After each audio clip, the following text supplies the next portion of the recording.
মাত্র 1 মিনিট নেব আর 1 মিনিটে মোস্ট ইম্পর্টেন্ট 5টি কোশ্চেন নিয়ে আলোচনা করব, যেটি হলো ফিক্সড প্রিপজিশন নিয়ে। Question number 1, he is very fond. Fond এর পর সবসময় কি বসে?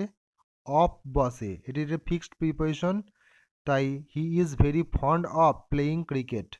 The officer was accused dash corruption. অ্যাকিউজডের পর সবসময় অফ বসে, অ্যাকিউজড অফ, মনে থাকবে। The officer was accused of corruption. Next question, the book is useful dash beginners. ইউজফুলের পর সবসময় কি বসে? ফর বসে, useful for, useful for beginners. Next question, the child is afraid dash the dark. অ্যাফ্রেডের পর সবসময় কি বসে? অফ বসে, afraid of the dark. Next question, she insisted paying the bill herself. Insisted এর পর সবসময় অন বসে, ইনসিস্টেড অন, তাই অপশন এ হবে সঠিক উত্তর। She insisted on paying the bill herself.